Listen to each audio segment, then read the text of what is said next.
Afternoon, everyone. My name is Kay Jacobson. I'm a librarian here at the Ramsey County Libraries, and it's my pleasure to welcome you to our last session of Tuesday with the Scholar this summer. Our topic today is going to be the 2024 Supreme Court session with Timothy Johnson speaking.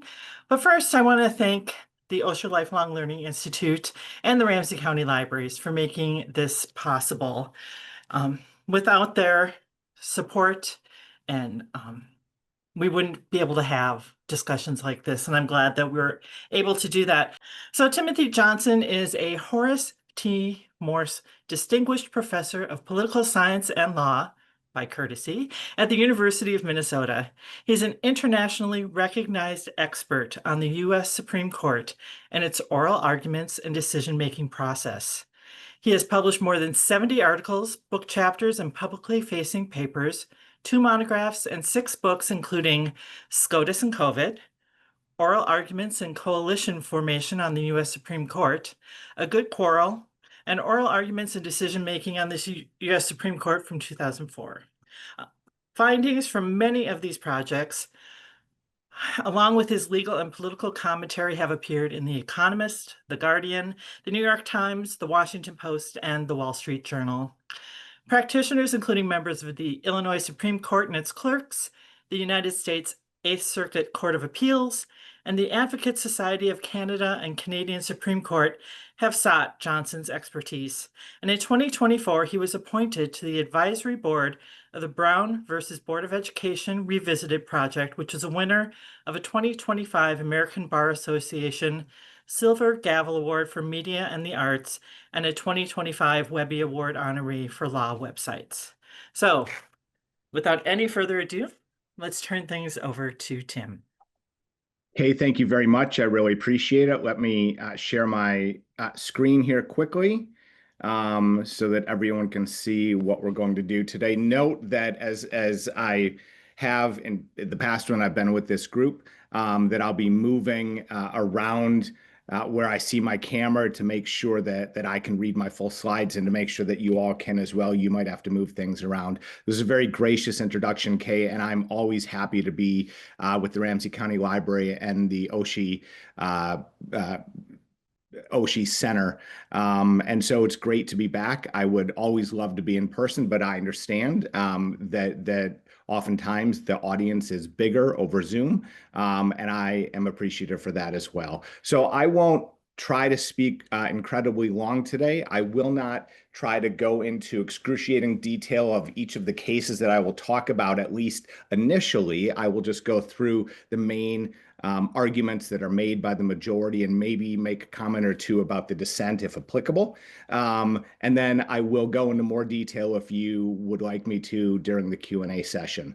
That's my favorite part of these sorts of interactions, and so I'd much rather get to that if at all possible. So let me just give you an overview of what we're going to do today, or a roadmap. I'm going to begin, as I always do, as a social scientist, with some term statistics. These are certainly not complete because I believe there are 11 or 12 cases that the court still needs to decide, including some very big ones. And then the major issues that I will cover, obviously not the ones that the court hasn't decided yet, although I will say a word or two about those as well. But I'm going to cover the court's Second Amendment cases from this term, one death penalty case from this term, which is interesting and worthy of discussion. Freedom of speech, again, only one major freedom of speech case this term, but it's worth bringing up as well. Freedom of religion, and I'll have a few words to say about the court finally turning back to that issue. Rights of transgender folks, and then probably the most important and the most far-reaching issue that the court has dealt with this term, and in fact dealt with within the last 24 hours, is the power of the federal government. And I should be very clear about that. I mean the power of the executive branch. Usually we intersperse, or we use those words interchangeably, if you will. So I'm specifically talking about the executive branch here and the court's deference to the executive branch. And then I'll finish up by talking about just some of the cases that may very well that the court will decide over the next couple of weeks, really week and a half, if you will. So the first slide is one that if you've seen these talks before, you will have seen this slide, and I'm just adding to it. But I really want to drive home the point that the court's docket, that is, the cases that the justices decide with full dress treatment, that is, they get the briefs from the parties, they get briefs from friends of the court or amicus curiae, and they hear oral arguments, has become smaller and smaller. If I was giving this talk in the early Rehnquist court, meaning in the late 1980s, or certainly at the height of the Burger court in the late 70s or early 1980s, the court would be hearing oral argument in somewhere between 150 and 180 cases. And that's certainly not the norm anymore. And you can just see exactly where the court has stayed, right around the 60 mark. And so in 2018, just going back less than a decade, the court was still, if you want to put it in, me to put it in air quotes, having still had a relatively large docket, almost 75 cases. And then it sort of dips from there. The 2019 term, which was stopped short because of the COVID pandemic, the court only decided 53 cases and really cut short that term as the national emergency was declared in March of 2020. But then the court sort of stayed with that number, just over 50 and oftentimes below 60 cases in a term. The 2020 term, which still began during the COVID pandemic, the court decided 58 cases. In the 2021 term, the same number. 2022, just about the same number at 59. Last term, the justices decided to scooch over that 60 mark. And this term, if you're not including the emergency docket or shadow docket cases, the court will ultimately decide 62 cases. Now, it's actually lower than that, if you will, because two of the cases the justices heard oral arguments for, they dismissed as improvidently granted, or in court parlance, they digged those cases. And all that means is after they heard oral argument and read the briefs, they realized that they probably had made a mistake in taking the case and decided that they would not decide that case. So really that number, that 62 down here, is really at 60. So it's in keeping with what the court has done in recent terms. Now, the other data that I like to show and talk about, and that you may have questions about, is the vote breakdown. This argument that really, or these data that really speak to the argument about whether or not the justices really are highly ideological, whether they're highly partisan, whether they're highly polarized. And it's really going to be some of each. There was an editorial in the USA Today this morning that suggested that because there are so many unanimous cases still decided by the U.S. Supreme Court, that the court cannot be ideological and probably shouldn't be seen as partisan. I would argue as a political scientist that that's not an accurate argument, because for most terms of the U.S. Supreme Court, whether it's ideologically or polarized or whether it's more homogenous, think during the height of the Warren Court in the 1960s, the court still decides right around a majority of its cases by unanimous decision. That is 9-0, or in this term, there was also an 8-0 case, and I'll talk about that one in particular. And the point is that many of the cases the justices decide, they need to make a statement on, but they are what we would say in legal parlance, easy cases where the law is so clear that the justices just want to make sure that they are making a national statement about the law. And so what we see is, so far, of the 52 cases that have been decided, 23 of them have been 9-0 decisions. And yes, there have been some concurrences written in those cases, but by and large, the justices have been in large-scale agreement. Only 4 8-1 decisions so far, and I want to speak to who is dissenting in those 4 cases, because you would assume, with as conservative as the court has gotten, that it would be the liberal justices who dissented. That is not actually the case. In 2 of the cases, it was Neil Gorsuch. In one, and I cut this off here, I apologize. In one of those cases, it was Clarence Thomas. And in the 4th, it was Justice Ketanji Brown Jackson. So in only one of the 8-1 cases was it one of the liberal justices who sat out in dissent on her own. The other 2 are relatively conservative justices. Or more so. Thomas is the most conservative justice on the court, and Gorsuch is, depending on the case, but more than likely considered the 3rd most conservative justice on the bench today. In terms of 7-2 decisions, there have been 8 of them so far, and I will just note to you one strange coalition. Most of them are what we would consider normal, if you will. One strange 2-person dissent was Justice Gorsuch and Justice Jackson. And messed up. I put KGB there instead of KBG. I used to study the Soviet Union and now Russian, and I obviously must have mistyped there. But the other two-person coalitions are pretty standard, if you will. A Sotomayor and a Ketanji Brown Jackson, Thomas and Alito, Alito and Gorsuch, and the Chief Justice and Gorsuch as well. Now, the 6-3 decisions are what people are looking for much more than any other decisions over the current terms or the past few terms of the U.S. Supreme Court, because there are considered 3 liberal justices or Democratic appointees and 6 conservative justices on the bench. So far on the court, this term, there've only been 4 6-3 decisions, and those by and large have turned out to be relatively stable groups as well. And I'm sorry, I'm having some technical difficulties here.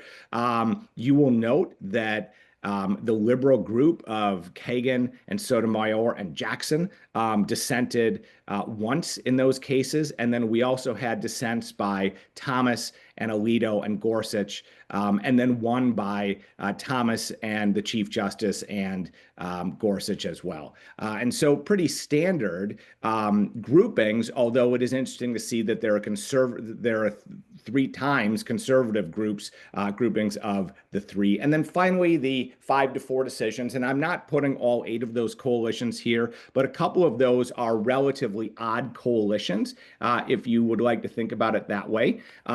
One is the all-women coalition, and that's sort of been something that court watchers have looked for to see when Justice Amy Coney Barrett joins the 3 liberal justices who all happen to be women. They've dissented once together this term so far. And then another odd dissenting 4-member group is Clarence Thomas and Justices Alito, Kagan, and Jackson, where you get 2 liberals and then the 2 most conservative justices on the bench. And so you're not getting anything, any very strong indication of major ideological battles so far, although I'm going to obviously point out some of those in the main cases I'm going to talk about today. And I think you will very clearly see those ideological battles in the next week and a half when the court begins to hand down its final 8 to 9 cases where you've got the most controversial ones. So with those data in mind, let's get to the cases. And I think the court really thought that it would not broach the Second Amendment again after Bruen, where it made it very clear that the Second Amendment was something that would be left to, or that was a very clear right that could not be denied in almost any way, shape, or form. And they sort of thought that maybe that would be the end of the discussion, and that certainly has not turned out to be the case. The court has had to decide a few, and in fact, the first case I'll talk about, Bondi versus Vanderstock, is a decision where the court actually decides in a way that you would not expect this court to decide, and that is in favor of governmental regulation of gun rights. And note that this is a case where Justice Neil Gorsuch writes, and you will note that this is a case where Justice Clarence Thomas and Justice Sam Alito dissent with one another. And what Bondi versus Vanderstock says is specifically that the government absolutely can regulate what are known as ghost guns. And ghost guns, as I have up here, are essentially guns that are produced with a variety of different parts, none of which have serial numbers on them. So you can put a gun together and nobody would know where it came from. Nobody would know who ever owned it. No one would be able to trace its background because they are built with kits that don't have those serial numbers. And the court decides in a pretty strong fashion, 7-2, that those ghost guns are regulable by either the federal government or state governments. One interesting thing about Bondi versus Vanderstock, Bondi is Pam Bondi, who's the current Attorney General of the United States. Note that this case was initially Garland versus Vanderstock because the case came up to the U.S. Supreme Court in the fall when Merrick Garland was still the Attorney General of the United States. And the way the U.S. Supreme Court works is case names absolutely get changed when there is change of government. So in this case, it went from Garland to Bondi. The other Second Amendment case the court decided was a case about Smith & Wesson versus Estados you'll have to forgive me, Unidos Mexicanos. This was a 9-0 decision. This was an easy one for the court. Justice Kagan writes the majority opinion. with not much by way of anyone saying anything else except that Justice Kagan was right in her opinion. And that is just like um, uh, gun makers in the United States cannot be sued by people within the United States as being held accountable for gun violence that takes place on the streets of the United States. The Mexican government cannot sue gun makers and hold them accountable for violence that happens in the country of Mexico, often as I have here by drug cartels with U.S. made weapons. You still can't hold Smith & Wesson or any other gun maker accountable for the violence that occurs. And so this is a decision that was based on a 2005 law that was passed by Congress. And the court stuck very strictly, if you will, to the legislative intent of that law and said you cannot sue the gun makers for violence that happens. So one win for those in favor of gun regulations, and one win from a 9-0 unanimous court win for those who are in favor of less regulation of the gun industry in particular. So that's the Second Amendment. I do want to just talk quickly about the death penalty. Because this is an interesting case, not only because it's about the death penalty, but for a couple of oddities and a couple of things that take place with this case as well. This case comes out of Oklahoma. It has been going through the federal court system for a number of years, Glossip versus Oklahoma. Note that this decision is decided 5-3. That's the first oddity. There were not 9 justices to decide. Justice Neil Gorsuch recused himself in this case. The reason, although he never came forward and said so, that he recused himself, at least according to legal commentators and the research I've done, I buy the argument that Gorsuch probably encountered this case or another case involving another question that Mr. Glossip brought up to the 10th Circuit Court of Appeals, of which the state of Oklahoma is part of that circuit. And therefore, there was maybe not a personal relationship, but he had decided a case or been involved in a case in which Mr. Glossip had appeared before the 10th Circuit. So Gorsuch thought that it would be best if he did not take part in the case. Therefore, it was 5-3. Would it have been 5-4 or 6-3? That's for commentators to discuss as talking heads on TV. I'm not exactly sure how to determine and wouldn't want to make any guesses how Gorsuch would decide.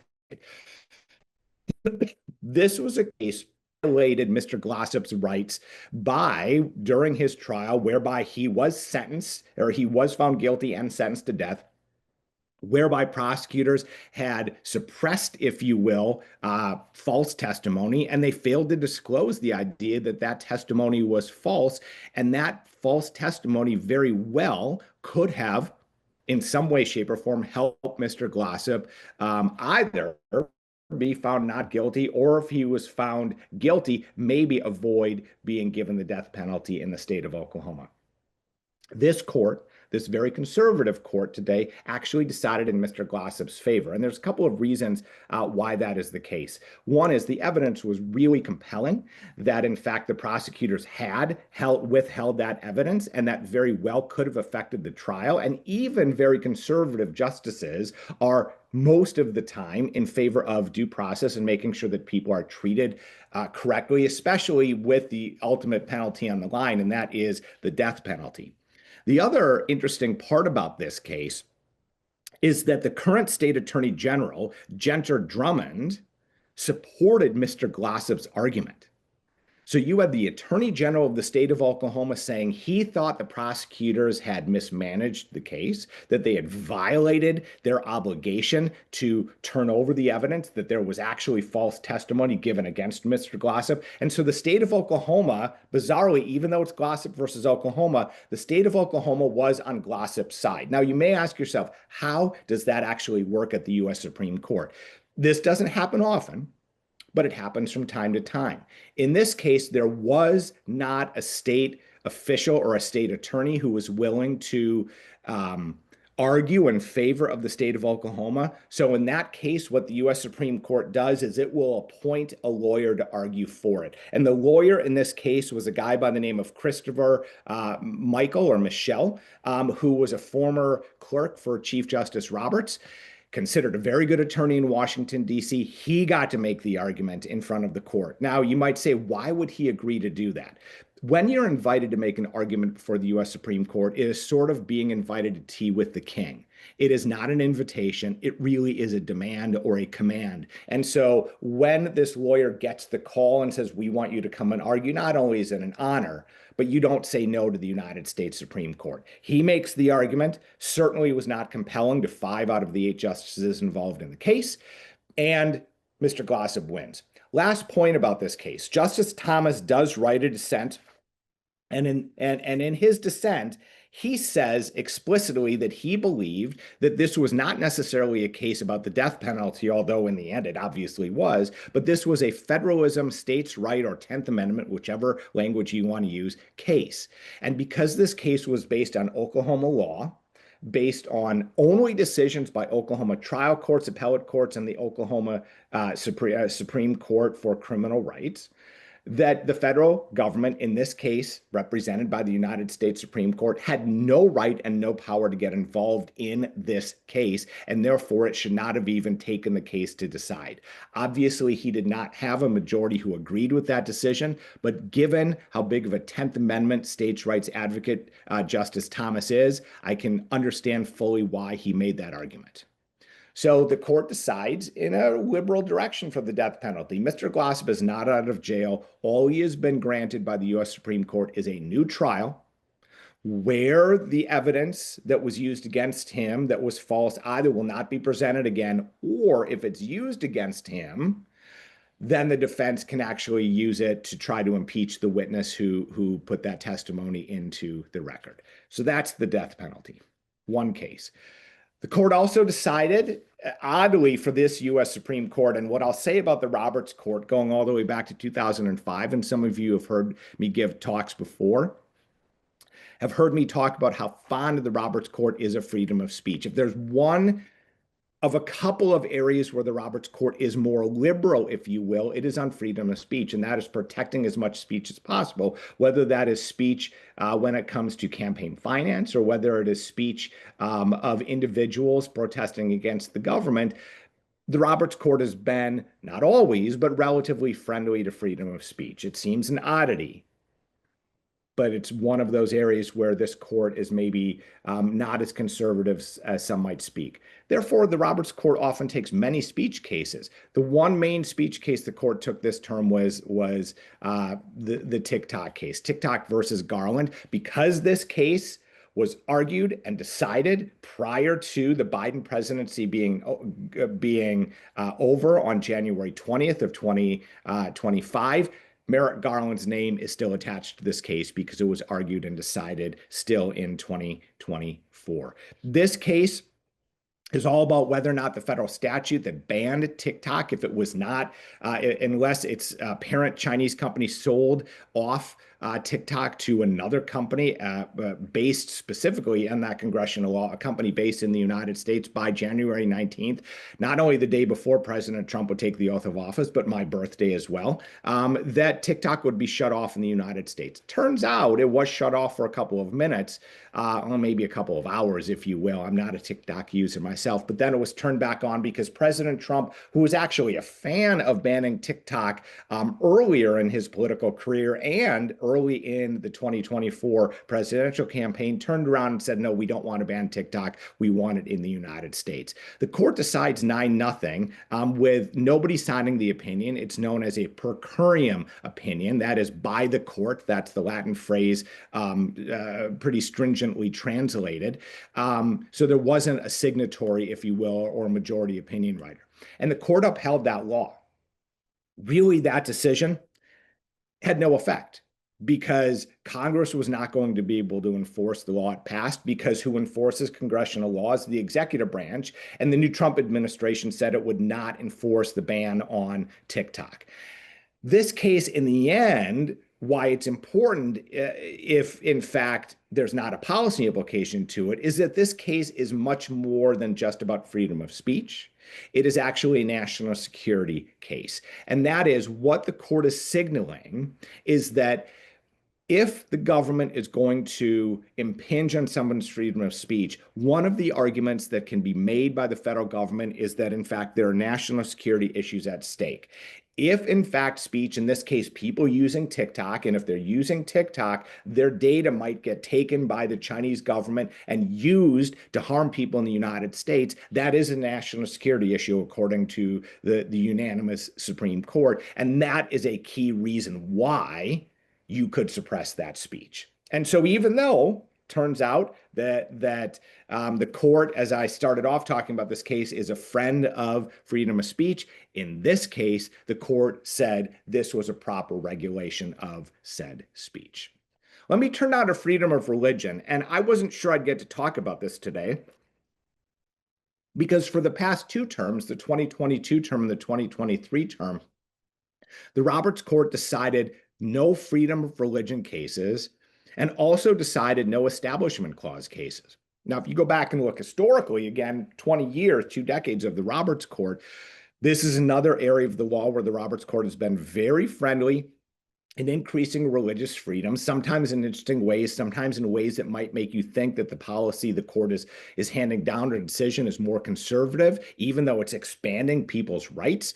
But for the past 2 terms, nothing, complete silence on freedom of religion and the Establishment Clause. And so it comes as maybe not a surprise, but it's interesting that the court decided or took 3 cases in the area of freedom of religion. 2 I'll talk about here and 1 I'll talk about at the end, because the justices have not yet decided that case. One of the cases was decided in favor of increasing religious freedom. The other was an Establishment Clause case that actually allowed that allowed government intervention to stop, or that stopped government intervention to allow a stronger establishment or stronger connection between religion and the state of Oklahoma. So the first case is Catholic Charities versus the Wisconsin Labor and Industry Review Commission. Another unanimous decision. Another unanimous decision where one of the liberal justices, albeit the most moderate of the 3, the second most moderate of the 3, I guess, in the middle of Jackson and Kagan, Justice Sonia Sotomayor writes, and this case, if you look at the court's opinion, was very simple for the justices. What this case was about was that we know that churches and religious organizations get tax exemptions. The state of Wisconsin said under state law that it would not give an exemption to give that same tax, or give the same tax exemption to Catholic charities, specifically because Catholic charities is not meant to proselytize, is not meant to push religious belief, is not actually meant to bring new people in. I guess that's another way of saying proselytizing into the church, that the Catholic Charities is really a charitable organization, and therefore is in what the Wisconsin Labor and Industry Commission thought was different than actually being a church, and therefore it shouldn't get the tax exemption. And a unanimous court said that's absolutely nonsense. That if in fact you have other charities, think Minnesota, where one of the biggest religious charities is Lutheran Social Services, essentially what Wisconsin was saying was we would give that tax exemption to Lutheran Social Services, but not to Catholic charities. And that would prefer one religion over another. That would advantage one religion over another by maybe giving a tax break to one and not another, because maybe within their social ministry, they are proselytizing and therefore closer to what a church or a religious organization actually is. And the U.S. Supreme Court said no. If the Catholic Church is a religious organization and gets a tax exemption from state taxes, then Catholic Charities itself is also a religious organization and should get the exact same tax exemption.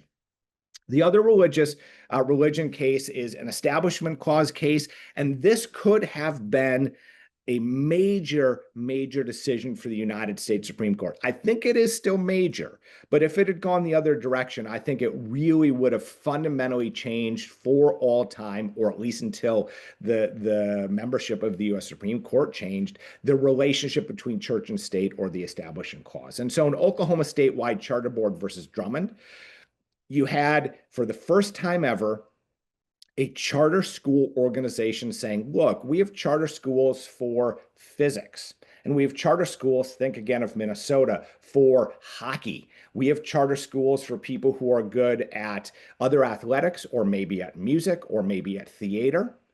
And those charter schools, which are still public schools and therefore publicly funded, maybe we should have a charter school for a particular religion. In this case, for a Catholic group, to start a group that is devoted to the Catholic faith, along with teaching the reading, writing, and arithmetic and other subjects that are taught in public schools. In the end, the court ultimately didn't make a decision in this case. You will note that the decision was made by a vote of 4-4. This is the second case I talk about today where the court didn't have all 9 justices involved. In this case, it was Justice Coney Barrett, and this is why the case could have maybe gone the other way. She recused herself because, in fact, the organization that was arguing the case legally for the statewide charter board was a religious legal clinic that she helped found and run while she was a professor at Notre Dame. And one of her colleagues and friends, who's still at Notre Dame, was the one who was arguing the case for the charter board. She thought, that is, Coney Barrett thought, there was too close, too personal of a relationship, and chose not to be involved in the case. Because the decision was tied, which, as you may know, mathematically is easier if you have only 8 justices on the bench and not 9. Because it's tied 4-4, no decision is made, and the lower court decision stands. And that lower court decision was that the charter school, based on the Catholic religion, violates the Establishment Clause of the First Amendment. That decision stands, but it only applies to the state of Oklahoma. Will there be other charter school cases that come up whereby Justice Coney Barrett may get involved in the decision? Certainly, because they might happen in other states where the Notre Dame clinic is not. They're representing the charter school that is religiously based and wants state funding.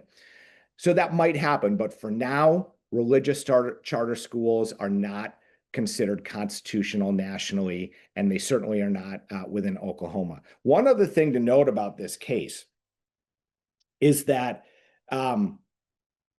in the court's decision, which is not really signed by anyone because it is by an equally divided court, the justices do say that we know that there has been state involvement, and in fact, the U.S. Supreme Court has allowed state involvement with religious schools or religion to be integrated within public schools. So, for instance, in the past, the court has said that groups like the Fellowship of Christian Athletes absolutely have a place, should and do have a place to meet within public schools if, in fact, the public school is supporting other activities, and you can think about what those activities might be, from sports to band to debate to whatever activities there might be. You've got to treat everybody equally. So the court understood that there has always been some intermingling of church and state. In this case, it would have been wholesale government funding of a religious school. And even this conservative Supreme Court, maybe I'll pull the punch and say it would have changed if Barrett had been on the bench for this case, but even this court says we can't get over that particular hump.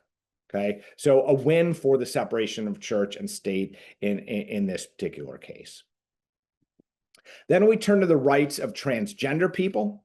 This is so far the most controversial case that the justices have handed down, and this is Skrmetti versus the state of Tennessee.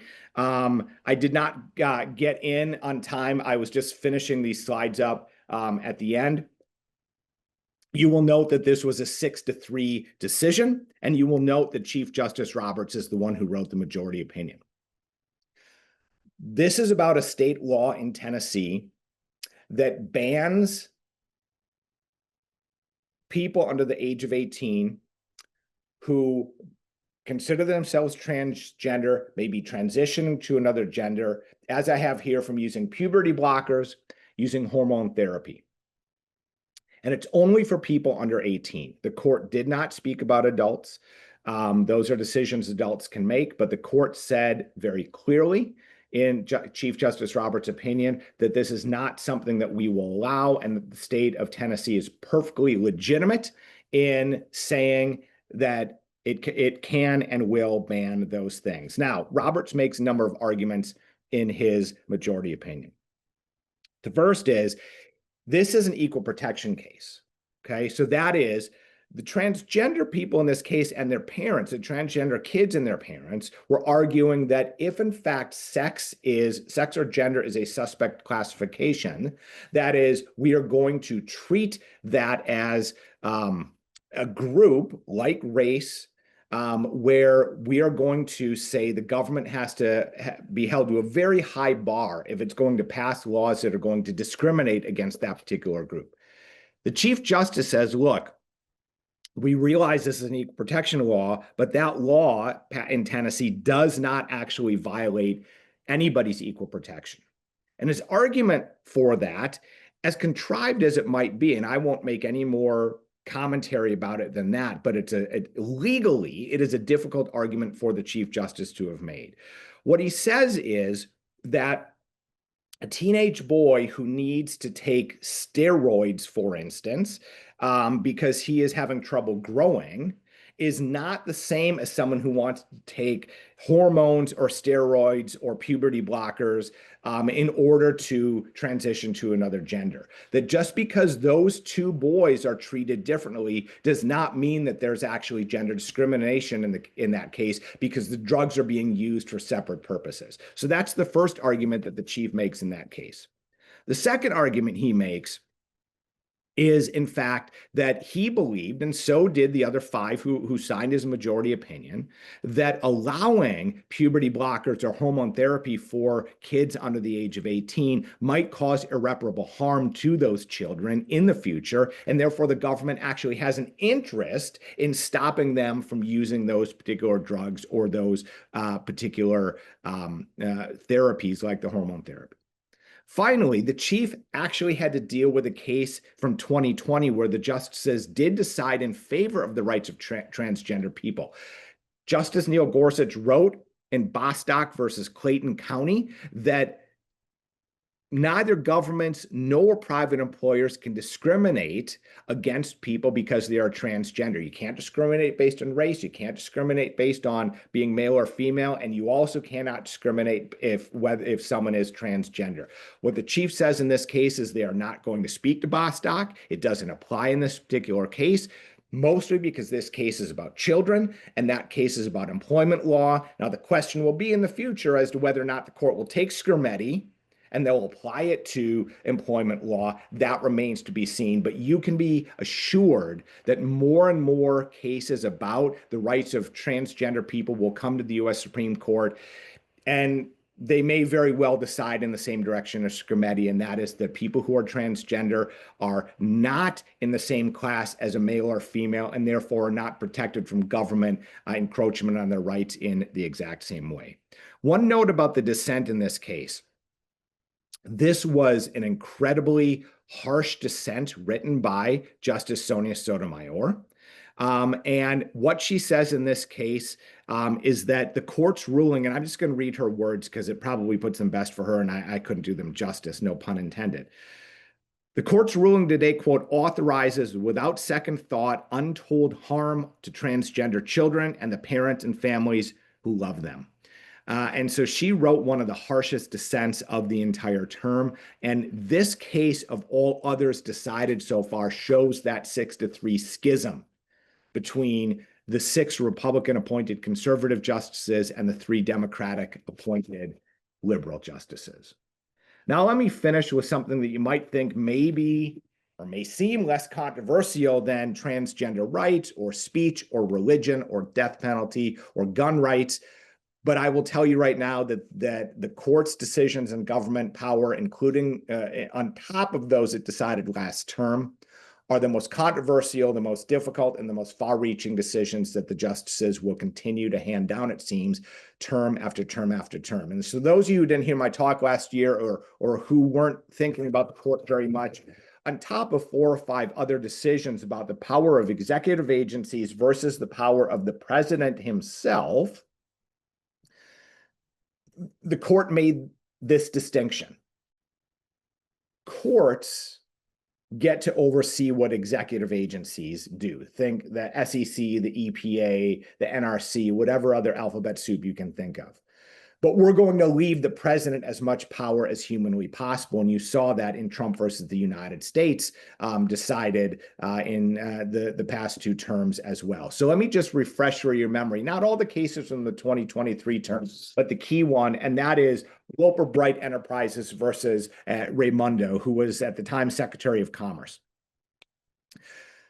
The case was decided partly 6-2, partly 6-3. There was part of the case there was Justice Jackson recused herself, but on another part there was a 6-3 decision. In this case, the court said that the Administrative Procedure Act no longer suggests that federal courts need to defer to executive agencies. Now, what does that gobbledygook mean?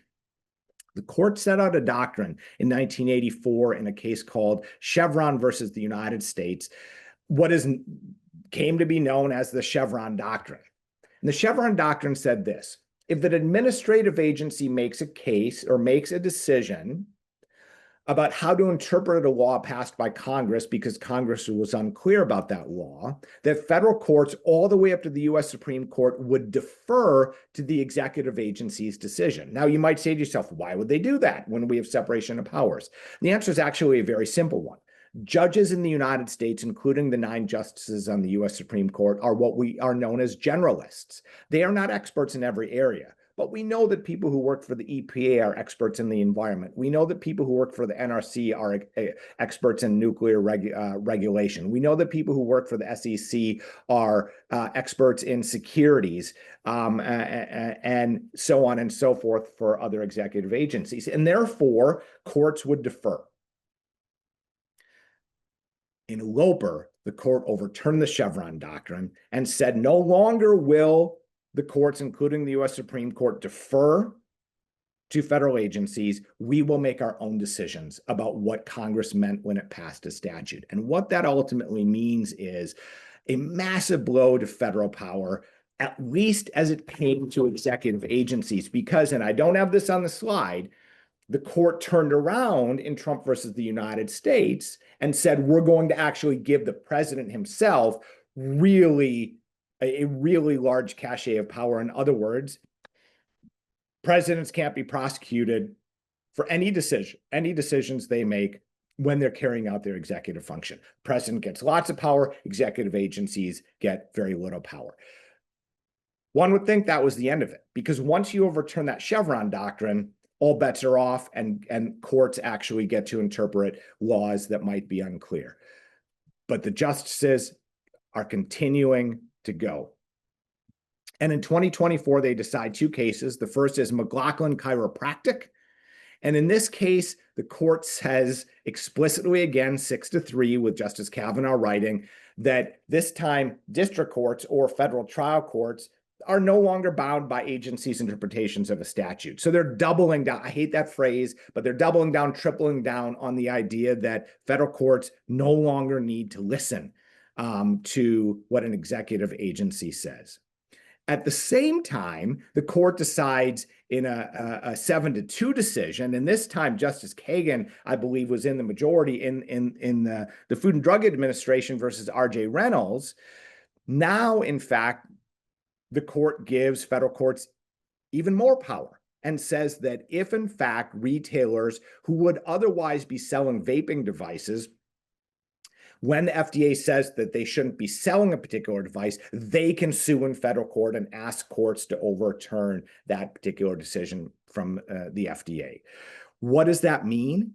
The bottom line is it ultimately means that courts have more and more and more power, with an exception again, and that is when the president is directly involved. And so last night, if you've been watching, in an unsigned order on the court's emergency docket, the court decided the Department of Homeland Security versus DVD, and let me move this again for you all so you can see it. In an unsigned order, the justices allowed the Trump administration to take immigrants and not necessarily send them back to their home country, but to send them to a third country where, in fact, they could be tortured, they could be harmed in some way. The lower court decision had said that as long as this lawsuit was going, we are going to stop those deportations, at least for the time being, to see exactly what, all the way up to the US Supreme Court, the federal courts would say about those sorts of deportations. So this case was actually not necessarily about deporting folks to a third country, although that's the policy implication. This was about the lower court order stopping that procedure from taking place. And the US Supreme Court, in an unsigned order last night with a very harsh dissent by Justice Sotomayor, said, nope, while the litigation is pending, moving all the way up to the US Supreme Court potentially, we're going to allow these deportations to continue. The one thing you should note about this is that the lower court judge didn't say the deportations couldn't happen.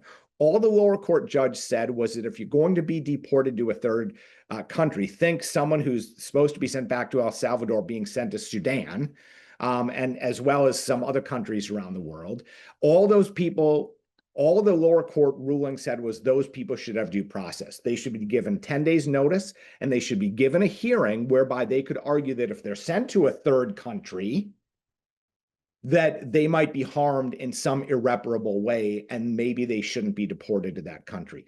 And last night, the Supreme Court stopped that, giving really ultimate power to President Trump and his Department of Homeland Security to deport anybody they would like to wherever they would like to deport. And I'll finish off by talking about the cases that haven't been decided yet, only 3 of them. Obviously, my PowerPoint was odd, so I'm just going to put them all up here. The first is Louisiana versus Calais. This is another case about gerrymandering. It'll be interesting to see whether or not the Louisiana legislature is found to have used race unconstitutionally in gerrymandering rather than using party to gerrymander its House district lines. And Mahmoud versus Taylor, this is another religious freedom case, and I actually think the parents will win in this case, and that is, can parents say that they don't want their kids to receive education about sexuality and gender when getting those sorts of lessons in a public school violates their religious freedom? I would say that that case is probably pretty simple to decide that it's a 6-3. And then the one case that the justices, 6-3 in favor of the parents. And then the one case that everybody is waiting on is the 14th Amendment case. Will the US Supreme Court say that the president's interpretation of the birthright citizenship clause of the 14th Amendment is correct? Or will the justices say, no, the president cannot change the meaning of the 14th Amendment, and therefore anyone who is actually born on US soil gets to stay in the United States? Note that this claim is actually, or this case is not, and I have this in parentheses here, not necessarily about that question, although the justices probably should answer that question if they want to stop the argumentation about what the 14th Amendment means. This case is technically about whether lower court judges can set nationwide injunctions, and that is when a judge sees a case, say that executive order, what we're talking about here with Mr. Trump, cannot be applied to the entire nation, or should not be applied to the entire nation. So it's a very technical case, but one that is ostensibly really about what the 14th Amendment birthright citizenship clause means. And that will be the biggest case of the term. I'm going to stop there. I went through all these cases relatively quickly. I would very much like to take as many of your questions as humanly possible. I know you're going to put them in the Q&A, and Kay is going to read them for me, and I will try to answer them to the best of my ability. I really appreciate you all. Okay, well, thanks, Tim, for going through all of that. We have our first question, which is, do you think that if in the future a Democratic president claims the immunity power granted to Trump and uses it on a case that the Republicans are opposed to, do you think that they will suddenly decide that they need to narrow the powers previously granted to Trump? That's a great question. I think the answer is probably, it depends on the case. So I know you're not going to like me punting on that answer, but it's not really a punt. So if it's a Second Amendment case where, remember when President Obama was running, I think it was in '08. I don't think it was 12. I think it was '08 when he said, look, we're going to come and get your guns. People don't need to have AK-47s. They don't need to have semi-automatic or automatic weapons. We will get your guns. And I think if a president came in your example, a Democratic president, and said, I'm issuing an executive order and we are going to send out the National Guard and we're going to get every semi-automatic and automatic weapon off of the streets, period, end of story. I think that case obviously goes to the U.S. Supreme Court, and the justices would say we're going to limit that. If a Democratic president starts issuing executive orders in the same vein that President Trump has, not something as far reaching as we're going to take all of the guns in the United States, which, by the way, is going to be very difficult. I think the last number I saw is there's like 12 guns per person in the United States, which is an exorbitant number, which would be very hard for the federal government to ever rein all of those in. I think if it is a Democratic president who is using executive orders, and right now I'm remiss, I can't think of a good example, but in a similar manner that President Trump has been using them, I think the court would say they're just fine because Trump versus the United States is a pretty clear precedent for the U.S. Supreme Court. The Chief Justice wrote it.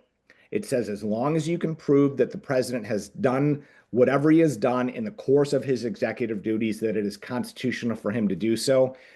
I think that a Democratic president is going to get that same deference, again, except if it gets to be extreme. And let me just say one last thing. And those of you who have heard me before know I can't answer questions easily. This is a decision that will come back and bite Republicans in the butt because they like it right now in the same way that the 22nd Amendment did. And so some of you have heard this spiel from me before. What's the 22nd Amendment? Republicans were angry that FDR ran not only for a third, but for a fourth term. The 22nd Amendment gets passed and says presidents are relegated to 2 terms.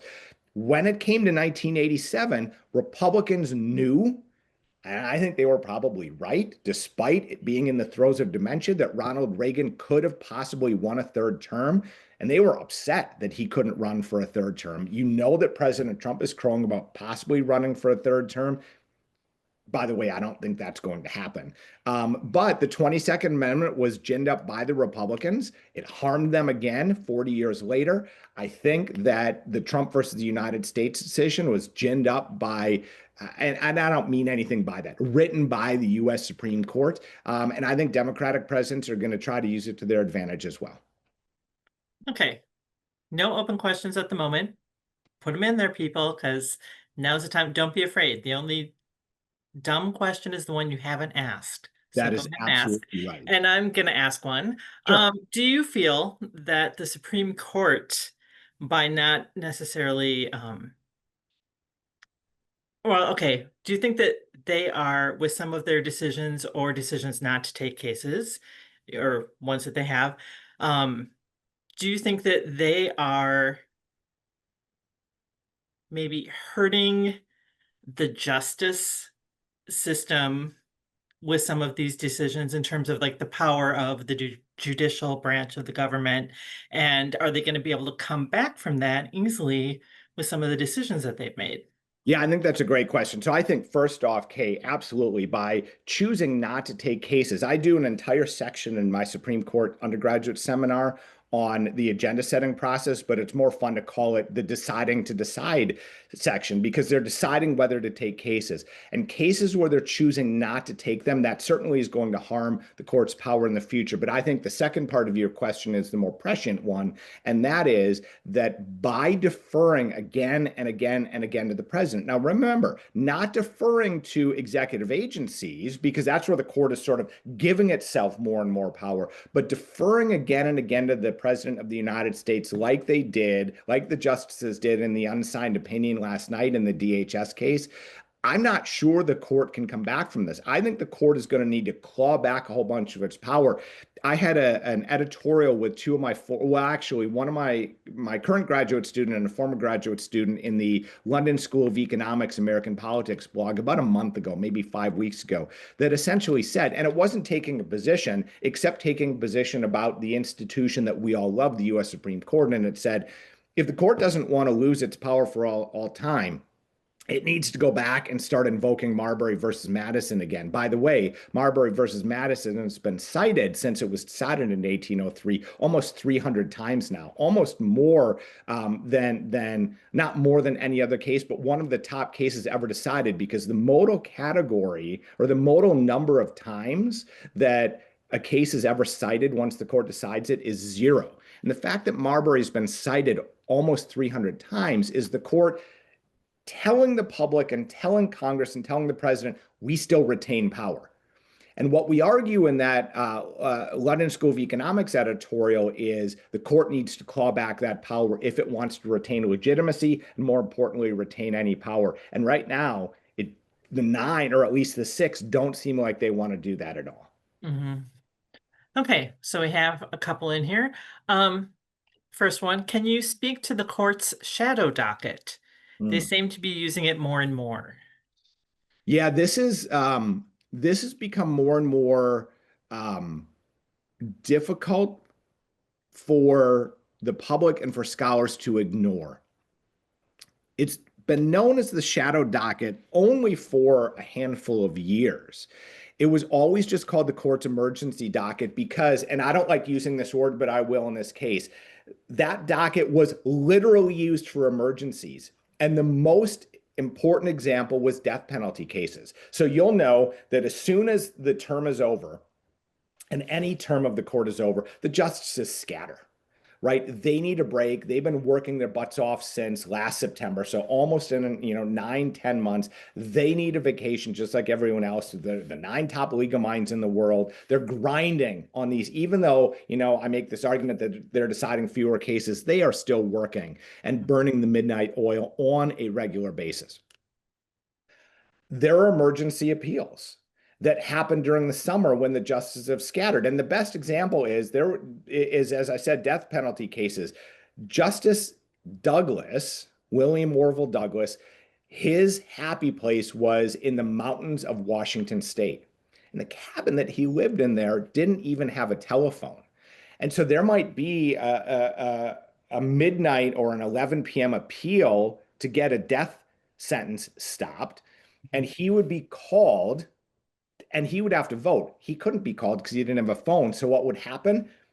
They knew this was the procedure. They would call the local store at the bottom of the mountain where his cabin was. Someone would drive up and get him. He would drive back down and he would call in and vote as to whether or not he was in favor of continuing the death sentence or saying no to the death sentence. Douglas basically always said no. Those were the emergencies that the emergency docket was meant for. Or the Pentagon Papers case, right? That wasn't an emergency docket case, but they heard oral arguments. They needed to decide it. Bush versus Gore. It was an emergency case. What this current court, since really the Trump appointees began to get on the bench in 2018, what they have been doing is using this docket to push through decisions that are not necessarily emergencies, that are getting the outcome they want, and they do not need to justify their decisions. The problem with that is that the norm in this country is that we expect our unelected, life-tenured judges to justify decisions they make. Members of Congress don't have to justify decisions, right? They vote for a particular law. Where they have to justify them is on the campaign trail. Yes, I made that vote. You should still vote for me. But they don't need to write memos that they send out to their constituents as to why they voted yes, yay, or nay on a particular law. We expect our judges to do that. The shadow docket has gotten way too prevalent. The last time I looked a couple of days ago, there were 87 cases on the shadow docket and still about 14 for the justices to decide. That's in comparison to that number I showed you on like the second slide, and that is only 62. You take away those improvidently granted cases, only 60 cases that got full dress treatment. I, like most legal commentators, think that it is an out of control use of the shadow docket, and the justices should be held accountable. The only place where that will change is if Congress passes a law that says the justices cannot use the shadow docket for these types of cases. That'll be very difficult to get through Congress right now in particular, but maybe any time, because this is a power that even though it's just used by the conservative majority right now more than the liberal minority on the US Supreme Court, is something that I think all justices are seeing might be a useful tool, but it is not a good tool for the gears of justice. Okay. So you didn't ask my opinion, but this is one that I'm pretty passionate about.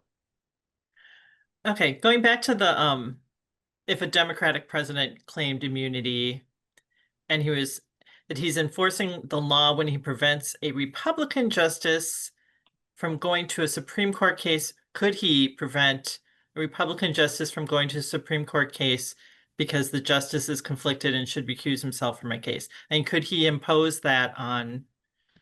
Yeah, there's no chance. I think a president could try.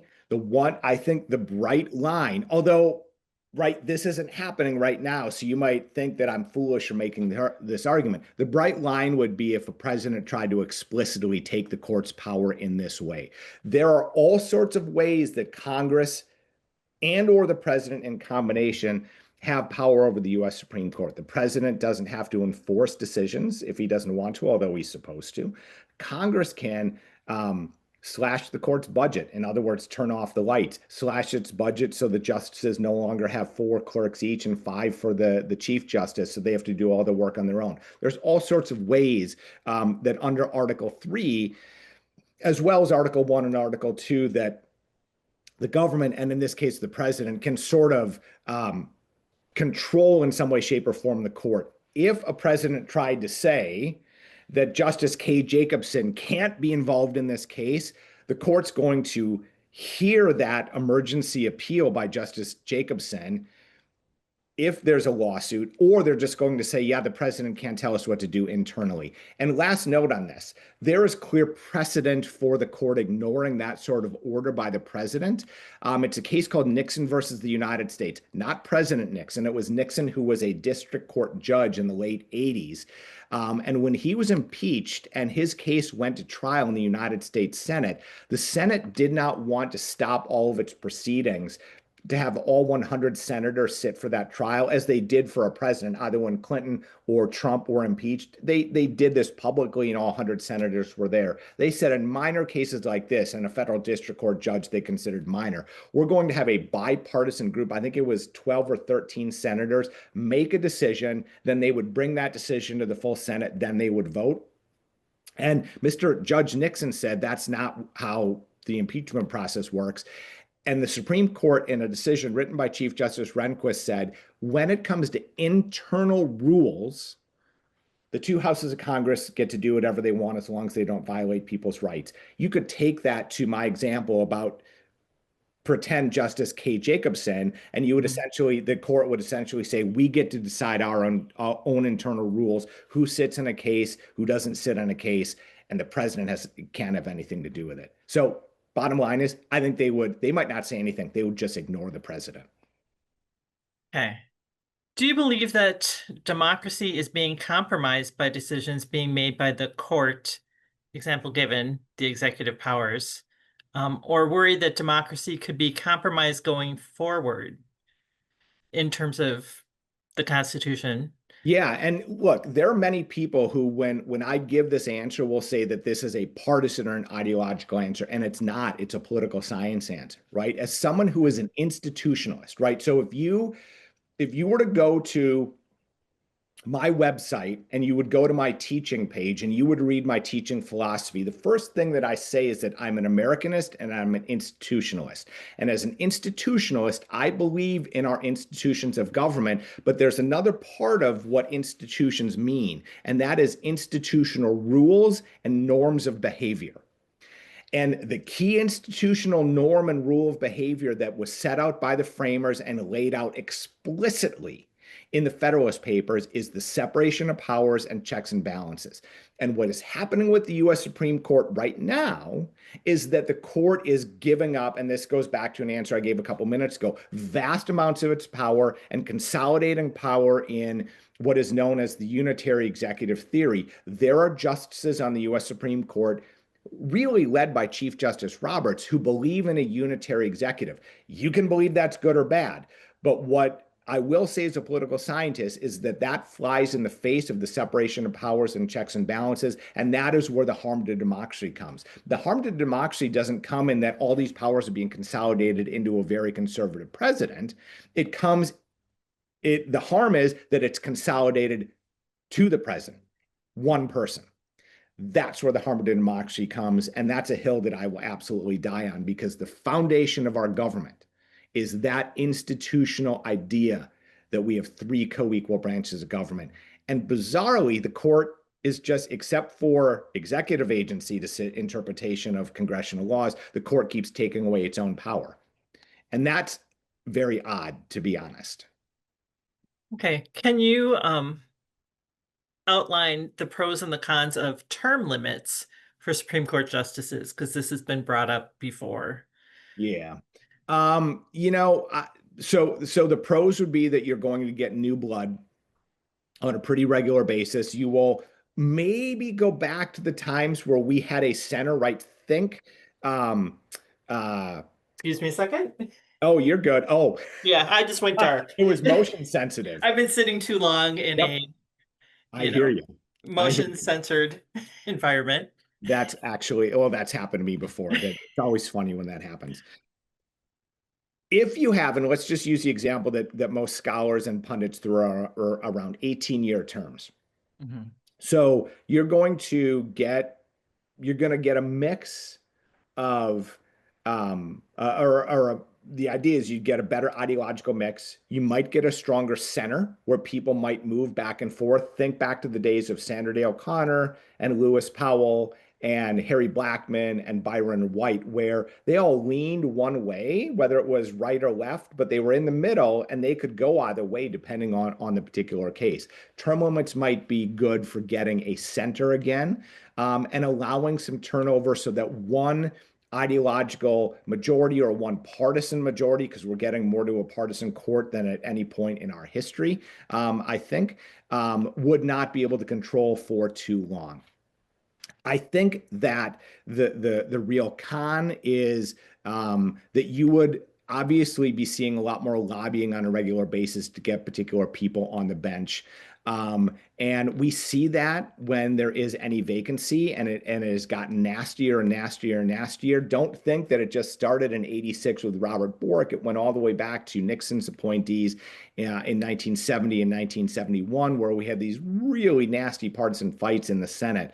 But I think ultimately what you would see is what citizens, legal scholars, court pundits, and court watchers don't like, and that is more of an instability in the law. Because in fact, maybe you let's say we're in term limits right now, and abortion is left to the states right now, but in 3 years' time, there's actually three justices who are going to change. Let's make the assumption that it is AOC that wins the presidency, and she ultimately puts on three very liberal justices. They bring back Casey and Roe versus Wade, but 3 years after, or 5 years after that, AOC has lost the election, and you get another conservative president. You get three new or two new conservative justices, and they flip. My point is, I think you'll get a lot less stability in the law. That would be the main con, even if it's with 18-year terms, because it would be staggered, just like the Senate elections are staggered. But I think that the pros might outweigh the cons at this point. I have never been a fan of changing Article 3. I think I've gotten to be a fan of changing Article 3, and term limits might be one of the ways to do it. Now, last point on this. Could you do that without a constitutional amendment? And there's a really interesting argument that several legal scholars have put forward to say you could. All Article 3 says is that federal judges sit for life tenure. You could, if you could get Congress to agree to it and a president to pass it, simply say, okay, yes, Supreme Court justices sit for life tenure, but that life tenure doesn't mean on the US Supreme Court. At some point, we're going to move you down to a circuit court or down to a district court. You still get life tenure, you still get your life pay, you still get your full life benefits, but you're no longer on the US Supreme Court, and we're going to bring new blood in. So there is a way to do this without an amendment to Article 3. Okay. Okay.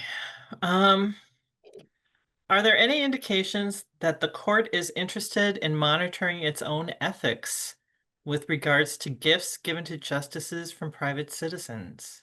Nope, none at all. That None. was short and sweet. Yep, I don't give short answers, but none. I think they still fundamentally believe they can control themselves. If Justice Jackson becomes the Chief Justice, I think she might be the most likely to make those changes. Okay. That change. Um, okay.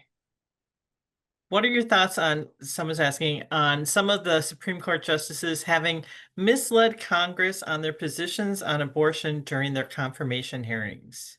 Yeah, so look, we can quibble about language. None of them said that they would not overturn Roe. Now, this is semantics, but if you Mhm. go back and look at Kavanaugh, Alito, Thomas, Gorsuch, even Coney Barrett, they all say that as of that point, meaning the time they were sitting in front of the Judiciary Committee, they believed that Roe was settled law.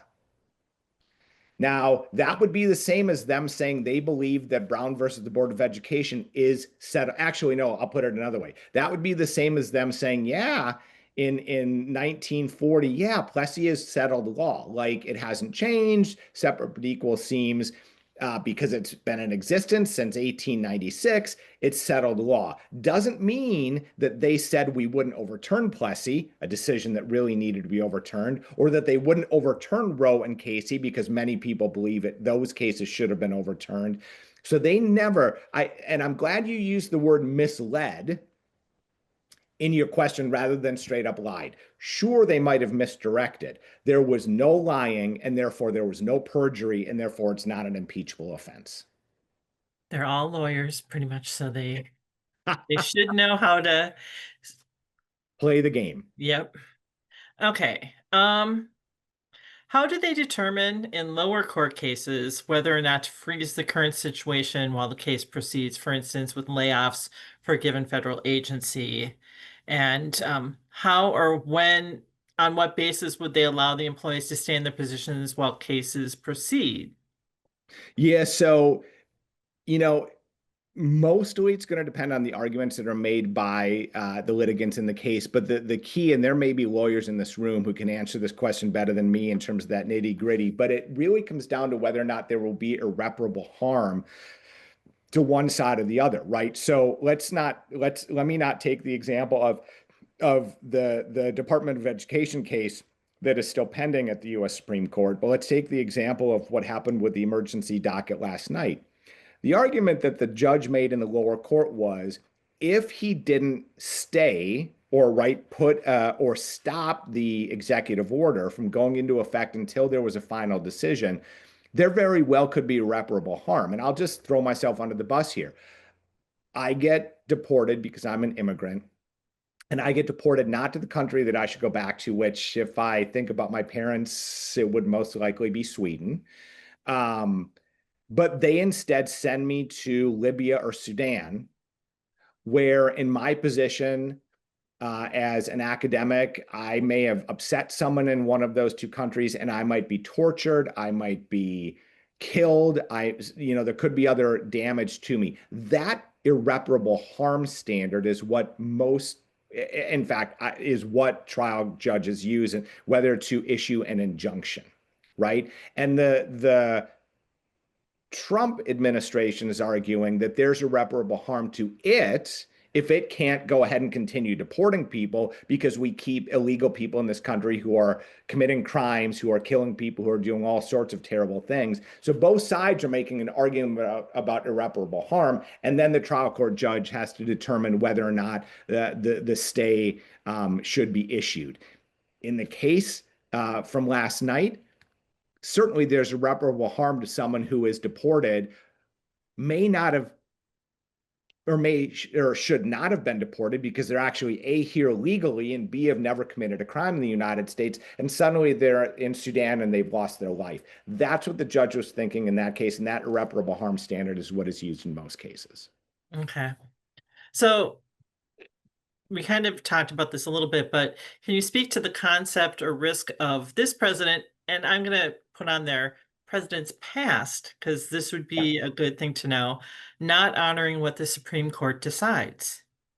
Yeah, so look, we know that the only thing the justices have going for it is the legitimacy that their institution holds. And one of the key ways that justices can lose, or the Supreme Court can lose legitimacy, is if a president ignores decisions that they make. By and large, presidents of the United States know, because they are the chief law enforcement officer of the United States. I know the attorney general actually gets that moniker, but the president really is running the entire executive branch, which is the enforcement agency of the federal government. That there are times where presidents might play fast and loose by ignoring a decision, or do something that doesn't carry out a decision in the exact way the court wanted it to. But by and large, historically, we know that presidents follow what the court wants to do, and when they don't, they get their wrists slapped by the U.S. Supreme Court, and then they fall into line. And let me give you two examples. The U.S. Supreme Court says we are going to integrate schools in Brown versus Board of Education. President Eisenhower historically was not necessarily a fan of integrating schools in the South or the North or the East or the West, but he knew that if he didn't enforce that law, that integration, or that decision, that integration never would happen. And so what did he do? He called out the troops, and he made sure that integration actually took place. In the early 1970s, and this is a key issue, and the reason I bring it up with the Trump administration right now, and that is refusing to spend funds that have been allocated by Congress to carry out a particular policy. And President Nixon said, I'm not going to spend these funds. It was a case involving funds being spent in New York. And the U.S. Supreme Court came back and said, no, Congress said you have to do this. We're telling you that once Congress, which is how bills are passed, once Congress says in passing a bill that money has to be spent, the only thing the president can do is spend that money. And Nixon listened, because the U.S. Supreme Court said that it had to. The last example I'll give also involves President Nixon, and that involves Nixon versus the United States. And look, that decision, you go back and look at the justices' papers, and you look at what was going on behind the scenes. And the justices knew that if they did not hand down a unanimous decision, that it's possible that President Nixon would not have listened to them and not handed over the tapes. And I take it to an extreme with my students, and I say, let's assume that Nixon versus the United States was a 5-4 decision, and the opinion was written by Thurgood Marshall or William Brennan, the two most liberal justices sitting on the court at the time. Nixon very well could have said, I'm not going to listen to the court. This is a partisan decision made by these liberal, terrible justices on the bench. I'm not going to do it. So what does the court do? Hands down a decision that is actually written by the Chief Justice, whom Nixon had put on the court just 5 years previously, and Nixon felt like he had to fall into line. The bottom line is this. Yes, despite the mythology of American government with Andrew Jackson saying John Marshall's made his decision, now let him enforce it, 9.999 times out of 10, presidents listen to the U.S. Supreme Court, and the exception is now the current president in the White House right now. And it is going to be difficult for the court, going back to my previous question or answer a couple questions ago, for the court to rein this president back in and then maybe rein in any other president, because this norm has been broken. The bottom line is the norm is broken, and the relationship needs to be repaired between the Supreme Court and the President of the United States. And presidents, under the separation of powers and checks and balances, need to listen to what the court says. Okay. When the Bush-Gore case happened, Yeah. how was Sandra Day O'Connor picked to decide? Why not the whole court? She wasn't. That decision was actually a per curiam decision. I talked about Okay. that earlier today, and that was by the court. Nobody wanted to sign that opinion. So I'll give you an example as to why no one wanted to sign that opinion.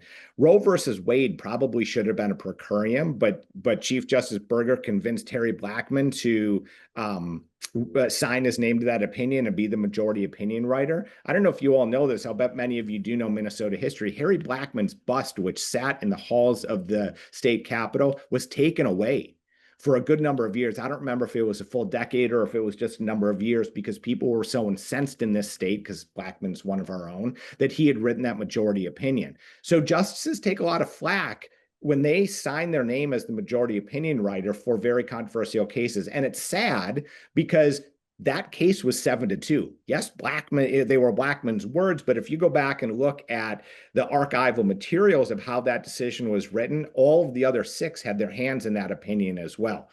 So Bush v. Gore was decided per curiam because no one wanted the name written on an opinion that essentially decided the election. Dirty little secret, Bush won the election. Every recount by every news organization, political scientist, economist, statistician showed that Bush ultimately won Florida. What happened in that case was it was a per curiam decision that no one signed, and then everybody, and I mean everybody, it's unusual, wrote either a concurring opinion or a dissenting opinion. Okay, as someone who says, as someone who once worked for a government agency, I always thought that the Chevron decision was made because Congress abdicated its responsibility to pass detailed laws and instead left it up to executive agencies to make decisions. Do you think that the Supreme Court is trying to take that decision-making power for itself, or is it trying to force Congress to do its job and write more detailed? And that's a really, really good question. I think it's some of both. I actually think that right now, I think the court sort of wants that power because it doesn't think that Congress is doing it. Congress is never going to do it, right? The way you get bills passed is to have them watered down. I know we all think that Congress is incompetent and Congress doesn't do anything, but or doesn't pass good explicit bills. But the way you get bills passed is to compromise, and compromise also often leads to things being watered down, as well as fuzzy language, if you will. I think the other part of this, however, is that Congress is willing to and actually happy to pass the buck oftentimes. That is, they pass a law that is not necessarily clear. They get the cover of letting the experts decide what Congress actually meant. And those experts, and this is why many people don't like the bureaucracy, or if you're a conspiracy theorist, they might call it the deep state. This is why bureaucrats often get saddled with making decisions, because they don't have to face re-election. So Congress is just doing what it needs to do to continue to get reelected, each of the members in the Senate and the House, and then they're letting the decisions made, I'll be honest, I believe this, by people who should be making the decisions, those people who are most well-versed in these particular areas. But yeah, I think it's sort of one, it's part of one and part of the other. I think the court really wants this power, but it's also trying to force Congress's hand, and that hand, I'm just going to put it in street terms, ain't never going to be pushed. Congress is never going to, at least in this day and age, pass more explicit laws. Okay. What will happen, do you think, with all the cases against Trump, the Trump administration, that are currently waiting to be heard, including cases regarding bringing back employees who've been fired and agencies demolished? Yeah, I think the administration is going to win the vast majority of those, to be perfectly honest. And it is going to take a new Congress, that is in 2026, and then a new executive to rebuild the executive branch. The Supreme Court's not going to be any help. Okay. Someone was asking if the US would be able to hold an election for president in interim, like the Great Britain political system in Canada, but Nope, that would take constitutional amendment. yeah, it's like, nope, it passes on to the next in line if somebody's taken out. Yeah. So it's, yeah, if we ran, we would have a parliamentary system if it Yes. was. Exactly. I mean, look, if the person who's asking that question is thinking about, right, getting someone, a Democrat, into office, the way that that would happen would not be till after January 1st of 2027. The president would be taken out of office somehow. The vice president would be taken out of office somehow. And then the next in line, as you suggest, Kay, because it's a succession system now, is the Speaker of the House. And if the Democrats controlled the House at that point, it would be the Speaker, which at this point is probably, if they do win the House, probably going to be Hakeem Jeffries. But no interim elections in this country. Yeah. Okay. Someone's wondering how the Supreme Court has viewed ecocide, the not showing support for the EPA. It's kind of a strangely worded question, but and FEMA, just how it's Yeah, I'd say. the court certainly has not been friends of environmental regulation at all. And that this isn't just the Roberts Court. It goes back much, it goes all the way back to the early Rehnquist Court in the late 80s when you think about the takings clause with regulations that if the government puts on regulations, the EPA puts on regulations that don't allow you to build in a particular area. The government then has to actually pay for having that's considered a taking of someone's property because they can't better their property or build on that property. Yeah, this court simply has not been a friend of the environment. And again, it's not just the Roberts Court. That goes all the way back to the late Burger Court, the early, mid, and late Rehnquist courts as well. So, and they're wondering about higher world courts being given any say in any of this, and Now the U.S. government will never allow that to happen. And Justice Scalia had this argument for a long time, first with Justice Kennedy and then with Justice Breyer, and that is the U.S. Supreme Court actually citing international courts or courts from other countries. And Scalia's argument was, and he said it tongue in cheek, but I also know he meant it, and that is, we shouldn't be citing them. They should be citing our precedents. We are the highest court in the world. So yeah, international courts will never come into play. Now, the U.S. Supreme Court will continue to deal with international court decisions and how that might affect particular cases, but they'll never take on those decisions as precedent. so. So I was wondering how it was possible to have the president make the decision to bring 50 to 60 South Africans an erroneous claim of white genocide and take back black or brown poor folks. Yeah, the president has just look, he has been given the power implicitly by Congress and by the inaction of Congress and the inaction of the court to do whatever he would like to do when it comes to immigration policy. So, okay, got about 4 minutes left here. Okay, with all respect, someone is saying, I think our confirmation process has clearly shown that the Supreme Court are not often the preeminent legal scholars in the US. Good, yes. The best, they're skeptical. I will not fully disagree with that.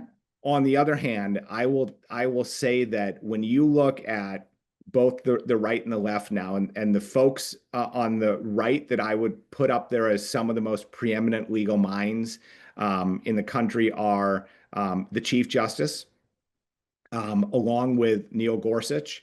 And I think that Coney Barrett is going to surprise some folks, but the Chief Justice and Gorsuch in particular. And I think that the smartest person on the U.S. Supreme Court right now is Justice Elena Kagan. And you only need to look back at who her biggest supporter was when President Obama picked her, and it was Justice Scalia. When John Paul Stevens was gone, and when William Brennan was gone, and when even though Stephen Breyer was still there, Scalia thought that he didn't have, and Ginsburg, he didn't think that he had anyone else because he knew that Breyer and Ginsburg wouldn't be there forever. I think he thought he'd outlast them, that he wouldn't have any really intellectual person on the other side to argue with, which he loved. And he wanted Kagan. And look, Justice Kagan was not only Dean of Harvard Law School, but she was the Solicitor General of the United States, first female Solicitor General of the United States. I agree that we maybe have more mediocrity than in the past, but as former Senator Roman Hruska from Nebraska said, even mediocrity deserves representation from time to time. So you're right, we might not have all the best legal minds in the world, but there are top-notch justices on this U.S. Supreme Court. And I think I've named 4 of them for you. And I think Justice Ketanji Brown Jackson is going to prove to be one of the best legal minds ever to sit on the bench as well. Yeah, someone asked, has Amy Conant Bryan surprised you? I actually think that she has. And I mean, right, there are some areas where she's done exactly what people want. I think it's terrible that she's getting flack from both the right and the left because she's ruled against President Trump. I think she's going to turn out to be more like Sandra Day O'Connor, and that is she's going to look at the explicit facts of the case. She's going to decide on a case-by-case basis. She doesn't want to move the law very quickly and very radically. but she did get the policy outcomes that she wanted in cases like Dobbs. And so she's going to be the one to sit in the middle. The idea that she continues to end up in dissenting coalitions with the three liberal justices on a fairly regular basis since she joined the bench, I think she has surprised me, and I think she'll continue to surprise people. If you're on the right, you're not going to like those surprises. If you're on the left, you'll probably like some of those surprises, but not all of them. Right. So as someone asked, is our justice system impartial? And has it ever been, The answer is probably no. I don't think it ever has been, but it is still the best that we've got. In the world. It really still is probably the best judicial system that we have in the world. I think there's some tweaks that can be made to it. The problem is that Congress is in no position to make those tweaks right now, and they all have to come from Congress. So how were Supreme Court justices able to vote on so many more full dress cases per term for years and decades ago? I mean, were they able to do that? Yeah, I mean, look, I'll put it this way, there's probably a lot of reasons. One of the main reasons is there were fewer amici curiae, friends of the court who were involved in cases, and so they would really get the appellant's or the petitioner's brief, the respondent's brief, maybe one amicus brief, and then they'd hear oral arguments. And so they might be reading 100 pages and then oral argument and then deciding. Now you're getting cases where they get the petitioner brief, the respondent brief, which are each about 25 pages long, and then maybe 70 amicus briefs, which are all 25 pages long. And then they hear oral argument, and oral argument is no longer relegated to 1 hour. Most of these cases are taking an hour and a half to an hour and 45 to 50 minutes. There's just so much more information right now. And even though the information is more readily available and the information is maybe easy to digest, there was just less of it back then, and they could get through the cases more quickly. But I think that's a good research paper that I'm going to propose to one of my undergraduates or graduate students. On that note, at 2 o'clock, I think I need to log off. Kay, would you mind sending me this video or sending me the link to it? I will definitely make sure you get that. So thank you Excellent. so much for sharing Thank you all of very your much. expertise. Thank you, and thank everyone for being here, and they were great questions. You all have a great day. Yep. Bye, everyone.